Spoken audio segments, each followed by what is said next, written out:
মহাকাশ নিয়ে আমাদের আগ্রহের শেষ নেই। জ্যোতির্বিজ্ঞান নিয়ে গবেষণার জন্য বিশ্বের বিস্ময়কর এক দেশ হিসাবে চিলি বেশ সুপরিচিত।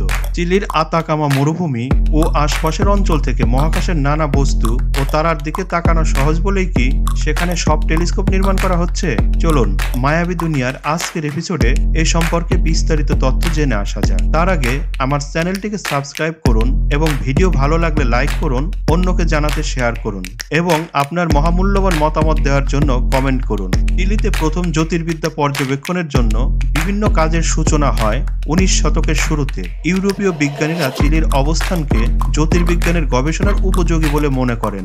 এরপর সেখানে বেশ কিছু আধুনিক টেলিস্কোপ 20 শতকের মাঝামাঝি সময়ে বসানো হয়। চিলির প্রথম আধুনিক টেলিস্কোপ এটি হচ্ছে সেরো টেলেলো ইন্টার আমেরিকান অবজারভেটরি। এটি 1960-এর দশকে মার্কিন ভিত্তিক ন্যাশনাল অপটিক্যাল অবজারভেটরি প্রতিষ্ঠা করে।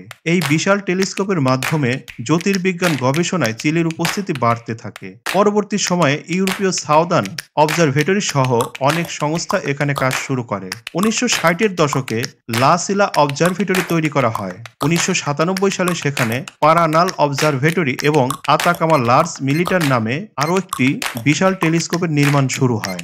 বিভিন্ন হিসাব থেকে দেখা যায় চিলিতে বিশ্বে প্রায় 70 জ্যোতির্বিদ্যা সংক্রান্ত অবকাঠামো তৈরি হয়েছে।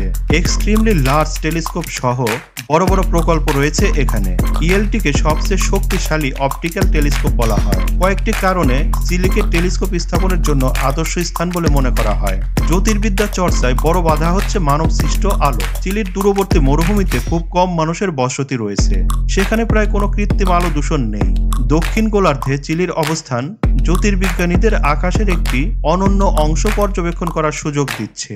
সেখান থেকে সহজে মিল্কি ওয়ে গ্যালাক্সির কেন্দ্র, ম্যাগেলানিক ক্লাউড ও অন্যান্য গভীর মহাকাশের বস্তু সহজে দেখা যায়। এসব উত্তর গোলার্ধ থেকে দৃশ্যমান নয়। এসব কারণে চিলিতে এত শক্তিশালী টেলিস্কোপ তৈরি করা হয়। চিলির আতাকামা মরুভূমি পৃথিবীর শুষ্কতম স্থানের মধ্যে অন্যতম। এখানে তেমন বৃষ্টিপাত হয় না। উচ্চতা ও চরম শুষ্কতা মানে বায়ুমণ্ডলে খুব কম আর্দ্রতা থাকে। এতে টেলিস্কোপ মহাকাশের তীক্ষ্ণ ও পরিষ্কার ছবি তুলতে পারে খুব ভালোভাবে।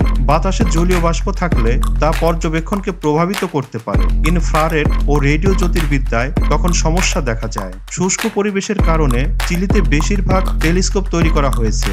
আরেকটি বড় কারণ হিসেবে দেখা যায় চিলির বেশিরভাগ টেলিস্কোপ আন্দিজ পর্বতমালা বা উচ্চতার মালভূমিতে অবস্থিত।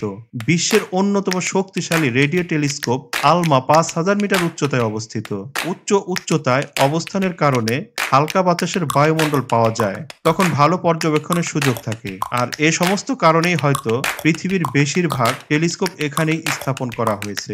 ধন্যবাদ সবাইকে। আল্লাহ হাফেজ।